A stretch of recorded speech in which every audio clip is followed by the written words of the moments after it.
balandi ya canal la kin télévision na ndenge vous allez ebele mokola lelo pona kolanda émission na minombo lingaka mingi les valeurs rdésiennes oyo et la xarabino ba imboka ya solo oyo bazali na bongo oyo balobaka makambo oyo ko contribuer na évolution ya mboka na biso émission oyo misana kolanda na conception pe na présentation ya ndeko Dosta Lutula les résistants journalistes patriotes kasi mokola lelo atiki ngwende na ye na maboko na ngai pambate ye akozala comme invité pour na ko commenter maloba oyo ndeko toko yamba penza ou aza invité principal akoloba ye osala ka analyse na mo commentaire moke na suka moto toko yamba lelo zali bongo président national ya Apareco mwana mboka Honoré Ngbanda Zamboko Atumba ozalaki bongo conseil spécial en matière de sécurité ya suka ya maréchal Mobutu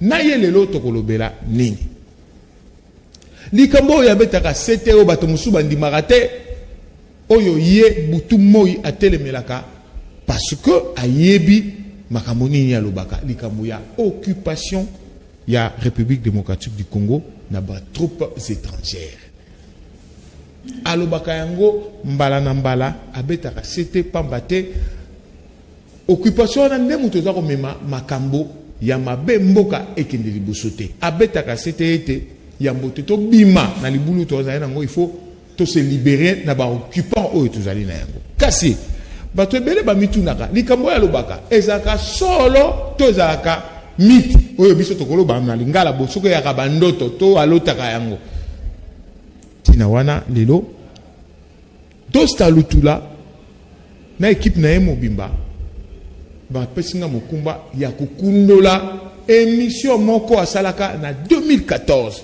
oyo apesaka pole genèse topé e bandeli ya occupation yango na bateta nyonso na makambo nyonso azalaka na yango parce que na rappelé azalaka le dernier conseiller à maréchal Mobutu Sese Seko en matière de sécurité azali conseil spécial donc azali na maîtrise na ba dossier nyonso yango na seri ba imboka na ba oyo bandimaka na ba oyo bandimaka te bozala penza attentif aux huit papiers au tie aux huit biki na yo au tie onotaka malembe point par point makambo yo ndeko Ngbanda koloba parce que ça y va de l'intérêt ya mboka na biso na pesi une position bana ko occuper tango makambo ebandaki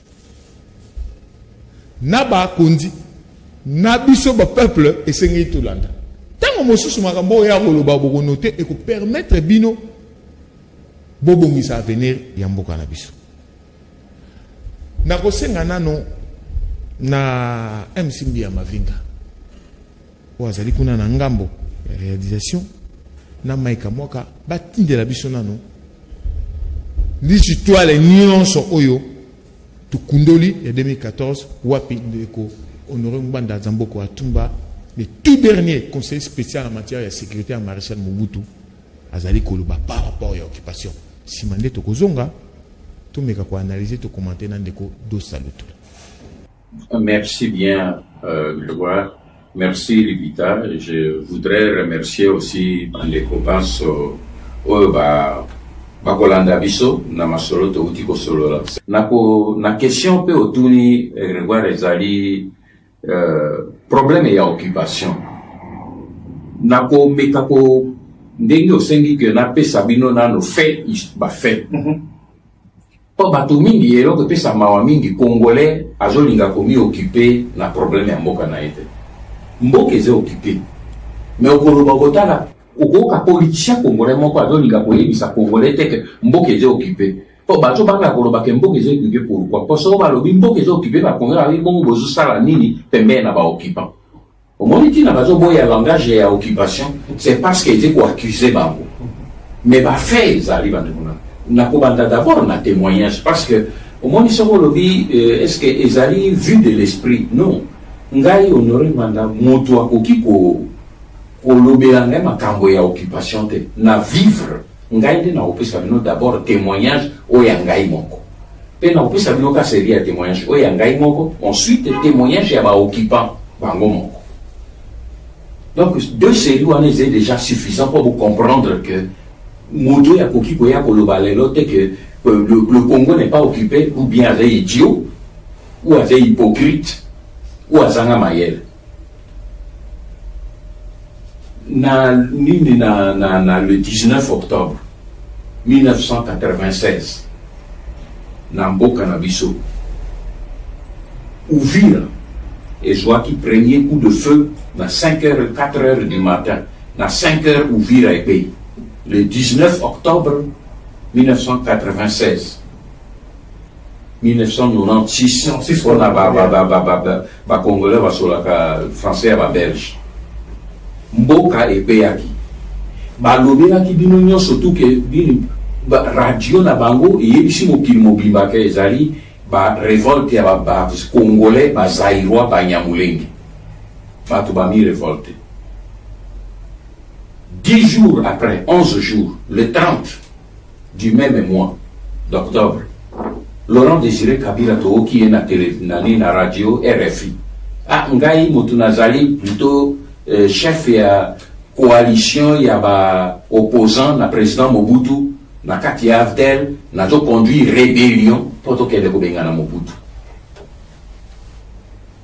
À partir de là na ibisi na président Mobutu na bi awa pour na uteko kabwana nae na Lausanne parce que le 19 wana ta ba attaquer ngai na président Mobutu na zaki kotala ya uteko bima l'hôpital na opération na Lausanne. À l'époque, vous avez conseiller spécial à chef de l'État. Conseiller spécial à chef de l'État. A outi ko bima na Lausanne. Donc na yebisi na lobi ngai na tiki na kiti na mboka parce que makambo yeye bitumbo yeye e outi na Uganda pe outi na nini na Rwanda. La veille na utaki ko sa des rapports. Soko tangi yango na livre oyo. Ainsi sonne le gland.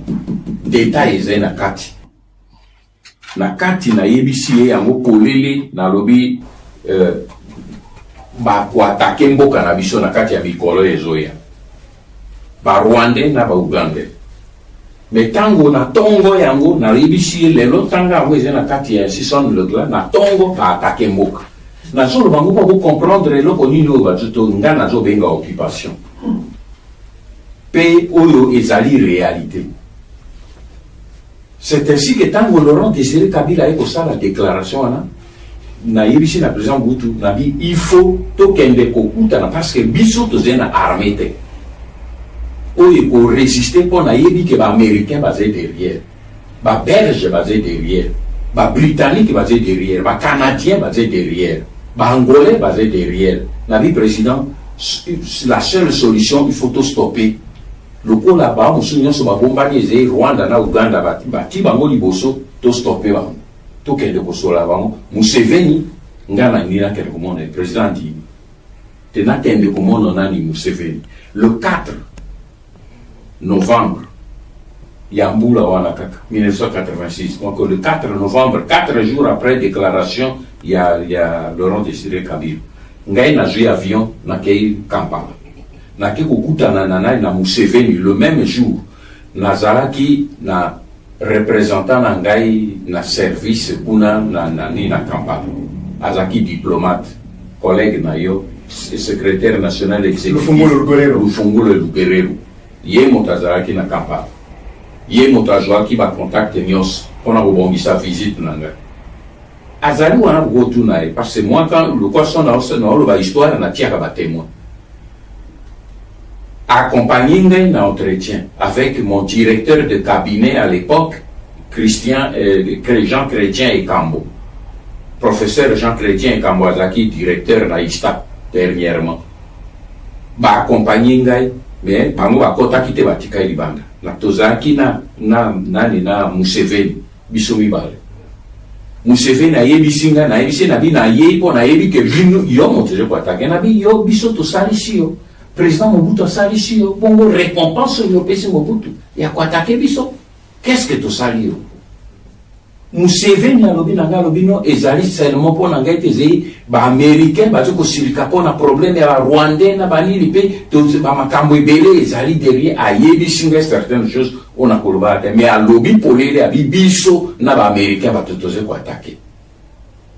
mais tokoki ko stopper ndenge lokwa yo ye ngai na komi investir pour to stopper yango abi zila ngai to zila waboye ngai nazobengisa Kagame akoya alobi awo le 5 abengisi Kagame aye kokoma wana pena na Kampala Kagame akomi na Kampala tokutani biso misato a 8 kilo biso misato abi bon to na awa botokoki koloba makambo diplomatiquement te tozebi toloba makambo ya ba service ezei polele ezei biso Kagame azaki vice-président mais ye moto azaki président bisinungele kwana azaki ndenge lokwa bango basalaka étiquette ya pamba mais ye moto azaki kodirige mboka po eze problème ba tous ces problèmes ya bautu te alors ayebisi nga babi bon tozali d'accord to stopper mais Kagame abi ngai na zeno yanga mwa ba condition Uganda ka zeno ya ba condition pour condition il y a auto yenango to pesi yo document oyo proposition ya paix ngai na bimisela bino yango ezali ya babwena kati bino nde bolingi kotanga te na page 375 okomona document za la proposition du Rwanda et de l'Ouganda pour la paix au président Mobutu ezali awa na page 315 yango ezali mais bino bozotanga yango te donc na livre ya Honoré Ngwanda ainsi sont les glas proposition ya Rwanda na Uganda et date yango yozomona le 4 novembre 1996 au bango va remettre un document pour na ya kopesa na président Mobutu pour que ceux qui m'ont dit pour attaquer te va kopesa une proposition de paix non bango mi balé bato apesi ngai proposition de paix pour le président Mobutu et ça livre reconnaissance il y a acte donc il y a agression ouais na yé na ba document wana na kei na zongi na yango na pesi na président na quand on a ebisi na président Mobutu azaki toujours na parce que c'est moi qui faisais tout le travail parce que le pauvre il était au lit na ebisi na bibo président alobi na ngabi kende maintenant komona na ngai na zeko kita na Kinshasa mais kende dans l'autre temps komona ambassadeur il y a Union européenne ezaka ambassadeur il y a Pays-Bas ye mutazaka quoi parce que Pays-Bas mutazaki quoi assurer présidence rotative il y a Union européenne na leko wana na pesi ye document après le président Mobutu tango komi ye na na yelo toke comment na président Mobutu to discuter na pas problème mais nani arrêter ma proposition de paix surtout pour que to discuter na Rwandais na Ougandais pour na ko appliquer ba stopper ni tout nangai mutunani proposition oyo boye nani président ambassadeur ya Union européenne ya Pays-Bas tala mukanda komela kanga na tieli bino zawabu c'est écrit na Honoré Ngwanda conseiller spécial des chefs de l'État nyo César mukanda c'est en anglais bosé na ngwana botanga anglais bino anglophone et tous les détails sont là où à Polobaker nini toto nini synthèse a komelinga ipote na pesa na président Mobutu a sali synthèse et entretien au bazouaki na président Mobutu avec Ayelo avec nini avec Kengo avec Kamanda qui est ministre des Affaires étrangères en ce moment document ezali sur proposition il y a Rwanda na Union européenne a discuté de proposition il y a Rwanda na Uganda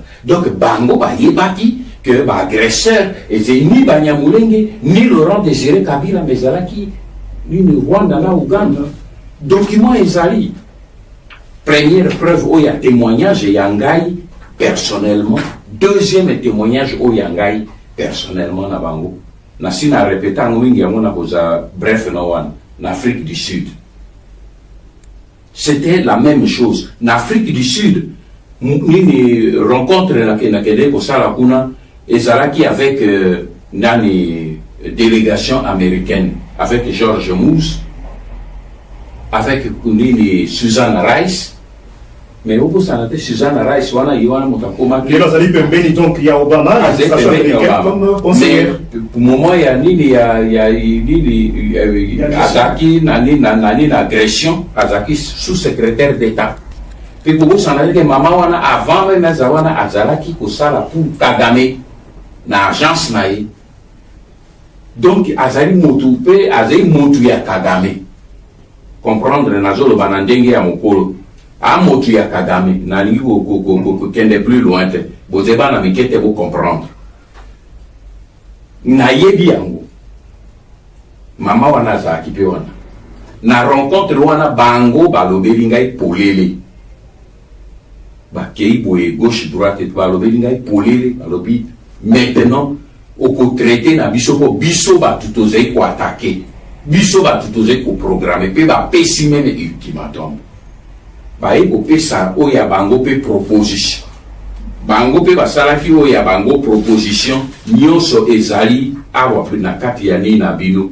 natielaki bino yango nyonso ezali na kati ya livre nini ainsi nini agreement ya nini ya proposition ya baaméricain pour accord ya kosigner avec Laurent Désiré Kabila pour que arrêter nini bango bato basali yango nini président mpona nani na président Mobutu signed by president Mobutu proposition bango basali nati yango awa baaméricain bango kutu bapesaka nga document oyo donc nayebi te eloko nini bacongolais balingi napesa bango comme document mpo bayeba que ce pays ce n'est pas la rébellion des Congolais mais ça a été attaqué par les puissances qui sont venues de l'extérieur pour venir attaquer chez nous.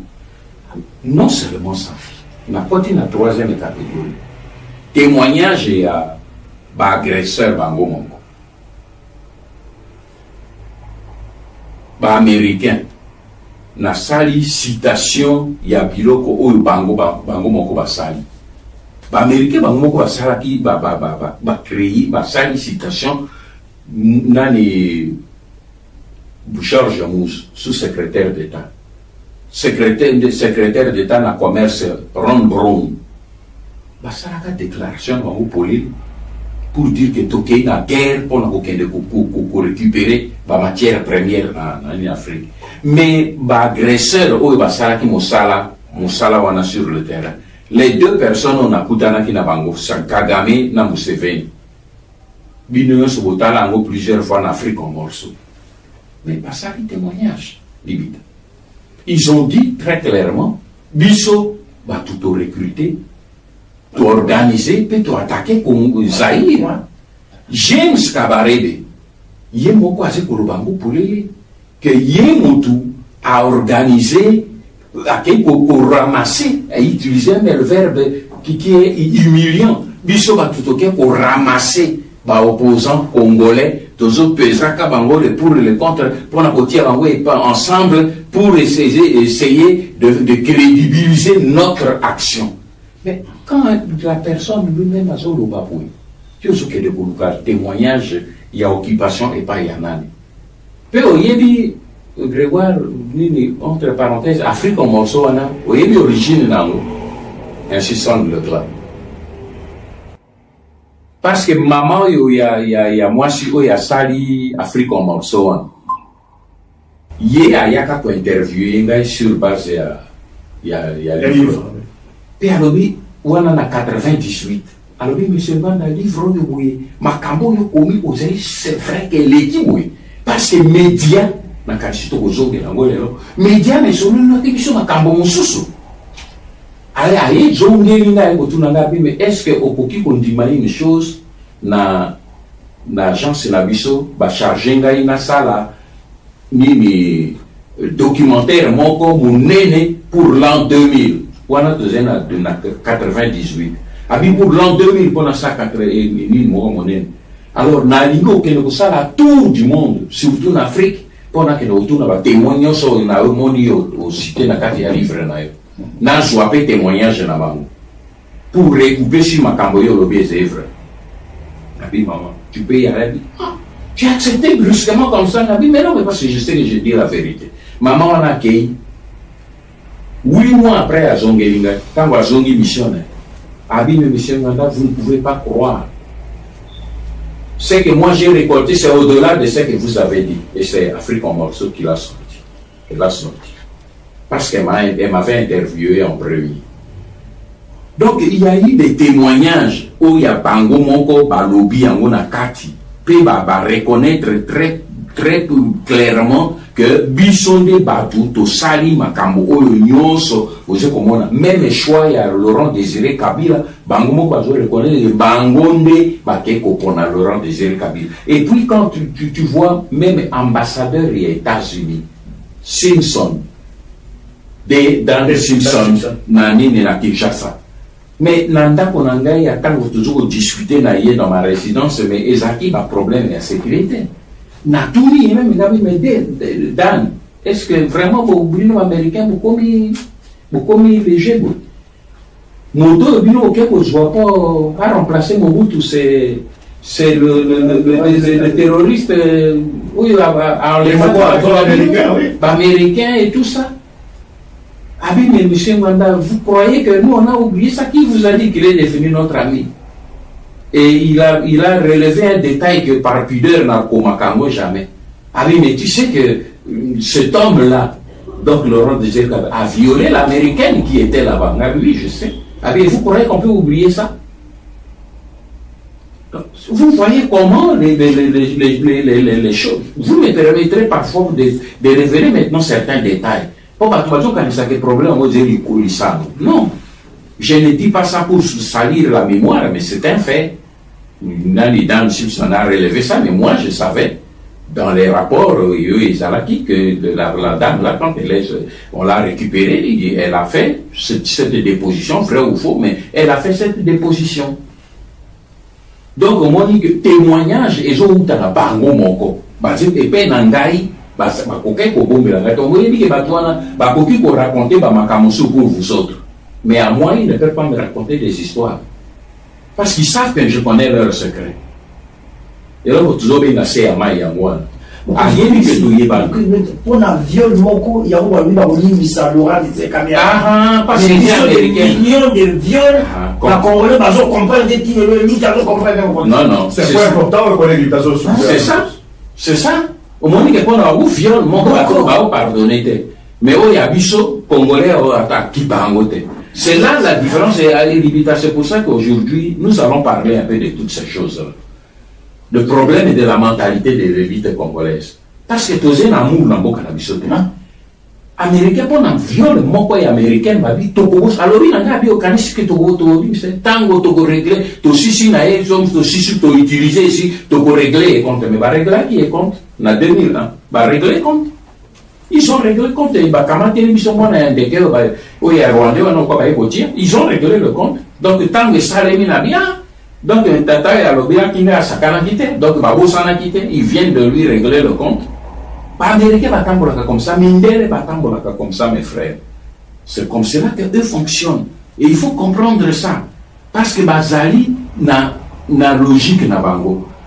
Et puis, Nini na toujours ce qui s'est na côté, il y a la participation, il y a la multinationale na bango, ou il Salaki. Bazaki est belé. Na kokoto non na détail na niveau de tel. Mais na kosuka pour la preuve le document d'enquête et d'études que j'ai faites qu'on a mis à disposition sur les réseaux rwandais, le document de 30 pages. Dans ce document, on a Taïsibino Polele, mes frères, que présidence de la République, c'est-à-dire conduire le cannabis. Bino Botia Kassobo le président de la République au Kabila, Joseph Kabila. Non. Nathalie Sibino, que présidence de la République pour la République démocratique du Congo et Bandi na Kigali. Le président du Congo, il s'appelle Paul Kagame.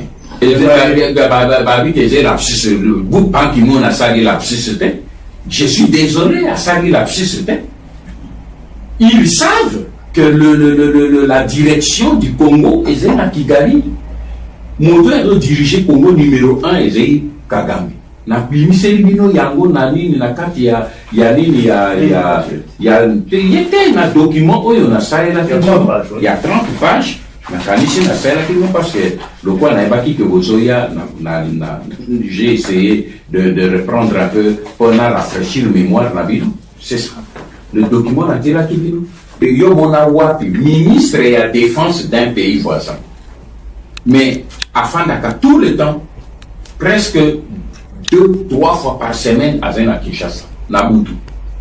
Pe mikolo kwa tenir soki situation comme dur akoya na ba valise nyonso afandi azoko convoquer Rubero azoko convoquer Kabila Kanambe de Kingakati akoya esika ya zali esika fanda kwa pembeni ya Rubero alongwaka pembeni na parce que esika base na bango o esika basoda na bango ya bakomando mpona koprotéger ye ntango ayaka bazali wana azi kosala baréunion et tout nsima na ye seulement nde na se oye kozwa Kabila et puis alors tout le reste lokwa ekiti natalisi que nini primature premier ministre tozene lelo Matata Konyo azali rwandais biso nde tozokangamiso mais azali rwandais les faits sont là na ntina loba bato balingi bakende kotuna lunda bululu na butu alors obenga yango nini occupation te obenga yango obenga yango nini démocratie obenga yango absence de démocratie pour okende kosala autre chose. Donc quand moi je parle de l'occupation pour permettre ngai kamati peut-être une moitié en Gonga na senga ko so na bino mais important que batu ba occupation ezali invention ya honoré mandate ezali réalité. Merci. Soki otali ndenge na oti kolobela bino agression au République démocratique du Congo tozui agression au Zaïre.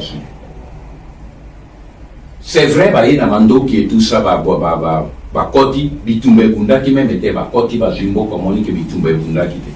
Bitumbe Bunda qui était qu'on a dit. Parce que l'armée zaïroise à Bunda qui même était. L'armée zaïroise à Bunda qui même était qu'on a dit. Pas intoxicaki.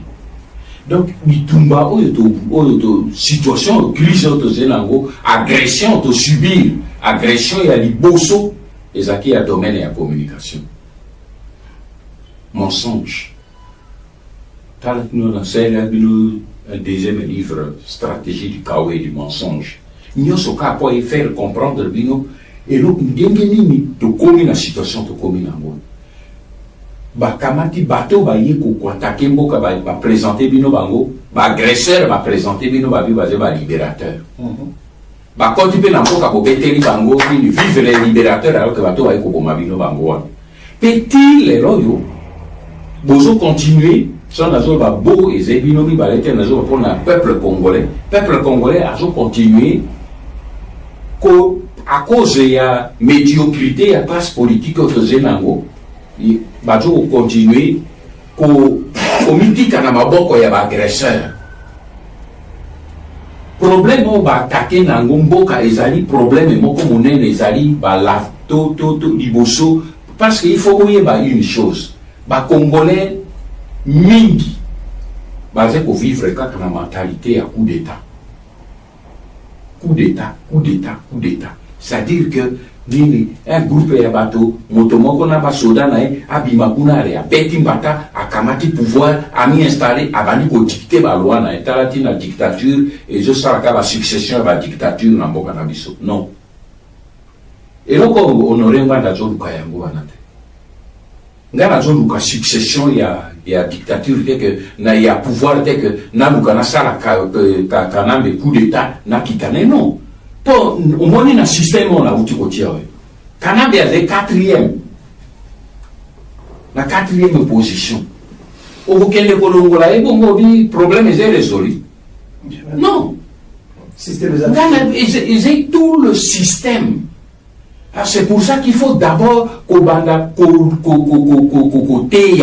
population. Parce qu'il faut, il y a des problèmes, il y a coup d'État, il y a des problèmes, il y a révolution, il y a soulèvement populaire. Et un peuple, qui n'a pas retenir le vérité.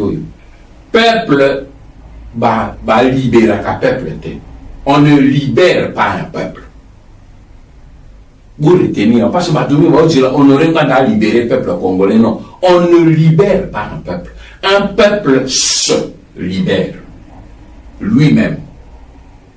C'est le peuple qui se libère. Ceux qui ont libéré le peuple, à cause n'a jamais libéré, à cause on avait l'esclavage. Parce que le problème de libération est un motu. Il faut que la mentalité change. Un peuple qui doit être libéré, il faut que Azala informé, 1, conscientisé, 2, 3, mobilisé. Ce qui Azali informé, à cause de la conscience, c'était que Azali occupé. Ce qui a dit conscience, c'était à côté de la nous sommes mis à lié. Il faut informer, conscientiser et mobiliser. Il y a un mingi qui tout n'a sa coup d'état, sa coup d'état. Ah, mais qu'est-ce qu'il attend? Il n'a qu'à former. Est-ce qu'il a une armée? À Joaka armée? À Sarakaka? Mais qu'est-ce qu'il attend? Pour Bissot Sengeli n'a coup d'état.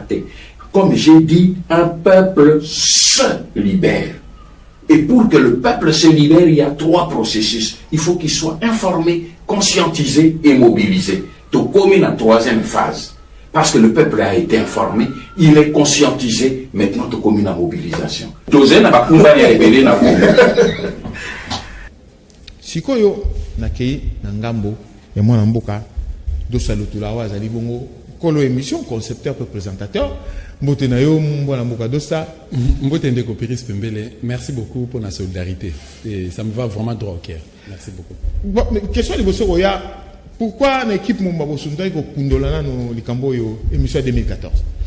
Voilà, il y a les bossons n'a pas d'abord merci, nous te remercions déjà. N'a pas merci, namoni na image namoni Grégoire Watupa, namoni Kulutu Nangai Libita, n'a pas nous merci et pour na ténacité na bino na combat.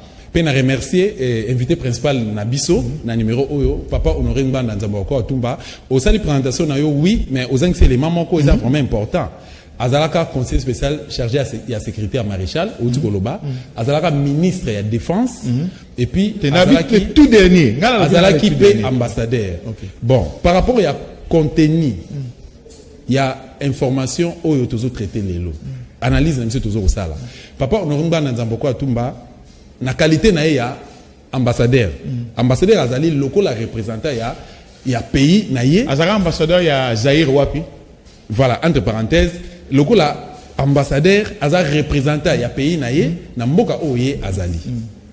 Pour dire que ayebi mboka na ye, ayebi pe la tentative nyonso koya de part et d'autre. Na ba manigance nyonso oyo ba occidentaux ba manda ko sala pona ko il y a un ambassadeur dans Mboka Nini, envoyé à Zaïre dans Mboka Nini. Justement, j'y arrive.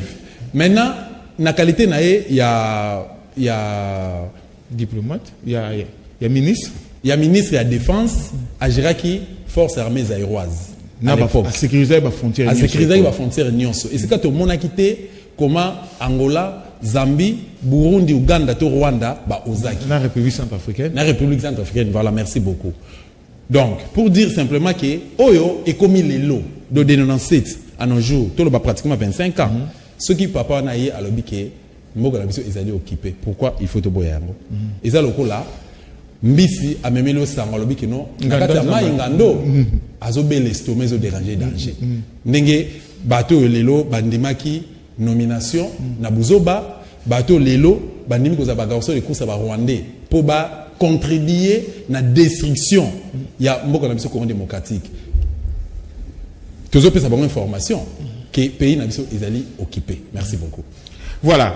Mais pourquoi l'ingaki, question pour répondre de karaté, pourquoi l'ingaki au kundo la karayango pour namokolo aller? Et ça par rapport à la réseau occupation. Ceux qui ont lobby qui est Mboka la mission ils allaient occuper. Donc Mboka la mission ils allaient occuper, ils allaient mot français occupation. Tout le monde a lingala. Mboka la mission ils allaient namaboko ya bapaya. Bapayande bazoko diriger biso. Nous avons profité de la même occasion de la parenthèse en te répondant. Dans l'indice américain Samba, Azali président provincial. Il y a INPC, Union nationale de presse des presse congolaise. A dit que le baba connard, hein, ba bêtise na émission ya confrère Mususu na chaîne auto ko leka. Mais abosanake na union olongwa ke azana mokonzi abato olongwa na azana mokonzi ngate Jean-Marie Kasamaza mokonzi par élégance au retirer kauti ko le baba connaît. Te na ko retirer yango te Piris, ato insister na retirer on azana mokonzi abato ba dera. Ngana dera mais na se retira. Pona nini il y a des bêtises ou eleka kuna. Il y a deux poids deux mesures et régnera toujours kuna. Jean-Marie Kasamaza azo encourager occupation na RDC. Lobby bango ba ekiba bikina Joseph Kabila azali Katangé. Lelo aye batande ko IDPS balobi comme on a ezaka chambui azali munuba kasa botu ko confirmer apesi même mboka ya Joseph Kabila Kabange na Mbujima na Kasai que azam munuba. C'est vraiment désolant. Donc ezali ba fruit occupation to kundeli émission wana ya 2014 pour te démontrer pas Jean-Marie Samba na ba compagnateur ya occupant que pays na biso ezali occupé ba preuve yango to lani na yo papa Honoré Mbanda abandi ko expliquer biso chita maréchal. Minute ya suka ya maréchal ba démarche oya salaki ba contacte salaki akendeki Gala akendeki pa Museveni akendeki Washington akendeki Afrique du Sud tout ça a démontré biso que pays na biso réellement ezali occupé to bimisi émission na 2014 juillet 2014 pour na relaxa et pas bandeko bazo kolanda biso que ba preuve yango. Alors wana za bête histoire yo sala ba émission mingi to landa kayo na ndeko Honoré Mbanda solution ezali nini sikoyo po tout le monde a occupation la solution ezali ke bande ko na biso ya liboso to longo la sentiment ya mi balé to boya ko za ba fanatique ya ba leader politique ya mi ça tout se retirer na kata ba parti politique peut-être retour na ngai pourquoi parce que rôle la parti politique donc mi objectif à parti politique ezali conquête ya pouvoir mais rôle la parti politique en principe to en réalité ngala tangi je crois deuxième troisième quatrième primaire n'est pas comme maréchal au vivant n'est pas comme maréchal yo vivaki force à maréchal à l'époque reine naé au moment qui tozaiki na bobele na parti politique moko mouvement populaire de la révolution na kombo ya MPR au papa Etienne Tshisekedi asalela ka maréchal a proposé à maréchal passer à la maréchal mais MPR rejoint un rôle moko makasi et teyaki bilenge et bakura éducation civique moi na première deuxième troisième première so ko yemba hymne national ya mboka nayo à l'époque la Zaïroise ngana yekola kango banda ko yemba chaque jour na fa ba ko voilà éducation civique ba prenek biso ba mbebele mais aujourd'hui nous avons 751 partis politiques na République démocratique du Congo ils ont reconnu officiellement na cabinet ya ministre de l'intérieur rôle nango za la gagner tous autres président de la République baza na incapacité ya ko même hymne national tous na ba président ba parti politique ezoko créer mais lokola mayebo bazo ba même pas ba rôle na bango et avec tout ça yo mokumana ko pesa na ba parti politique to ko pesa na ba institution parce que peuple mutu et adhérent à parti politique peuple azali na balobeli na bango balobeli na azali na bango atinda bango kuna na parlement même na niveau ba province ou bien na niveau national est-ce que les partis politiques bango baza pour na base au pouvoir ceux qui bateau bako décider ceux qui a solo borolo ba makambo ya occupation il faut que ça na maboko ya bateau ba okamba toujours ba institution na biso to ko pesa mabuna maboko bateau bazo ko kamba ozo ko benga ba responsable ba institution o api occupation dans un pays occupé péri s'il te plaît ba sala ka politique pour na ba opposant ba wa ko ni ba ko la na ba sala ka opposition te to un exemple ya apartheid en Afrique du Sud plutôt to monaki événement ya apartheid to un exemple ya France to monaki la révolution française to ebi combien zalaka bande ko ba sala ka politique te ba sala ka plutôt résistance c'est comme ça qu'il pour répondre à la question na yo ta question précédente to senga na population congolaise lelo mboka na biso ezali na maboko ya bapaya esengi to telema to zala uni lokola mutu moko to luka koma to ko libérer mboka na biso to ko libérer mboka na biso to kende to boya ko kende zela liso ya maponamo parce que to kende maponamo ya 2006 population azaki na sima Jean-Pierre Bemba a voté Bemba massivement to ebi nyo sondenge lekaki complot ya swing électoral ba Monique à l'époque na effort bayaki ba betaki masasi na ndako Bemba ba boma batu batia Bemba na sécurité ba ko tient na prison ba pesi Kabila pouvoir américain 18 ans après la place Kabila amemi mboka na 2011 papa Tshisekedi a menacé Joseph Kabila nous avons des preuves ils avaient marambo to ko ansinité na 2018 expérience à Misa auto ici nous tolbi que nos pièges ezawana avec la machine à voter oyo loi électorale et yébité ba imposer bino 3 semaines avant ba kena au commandement ba créer montage moko boye ba tumbi ba dépôt na bango et pour ba la bino qui est ba la bino makambo ba la bino wana et Martin Fayulu Madidi a été élu massivement, voté massivement plutôt, et pas le peuple congolais, résultat Toyebi. Donc, pour vous dire simplement que dans un pays occupé, c'est la politique, il y a une élection, c'est la plutôt résistance. Donc, ce problème qui est toujours dans la maponami. Bapaya o bazo ko diriger mboka na biso. Bapaya o bazo ko konza mboka na biso. Bango nde bana ko imposer biso ba chef selo ba sentiment, ba emna ba émotion na ba. On a reyo ko ndeko dosta, soto biton di maponomité donc to keneti 2023. Ce qui to sa maponomité, ndeko Félix Antoine Tshisekedi, a rotika na eka wana timbulani. Il y a un journaliste français récemment, na kombo ya Christian Mola, a tout traité Félix d'un président escroc. Na yebité ceux qui a sala qui allusion na démarche nini. Tous ont un pas en arrière.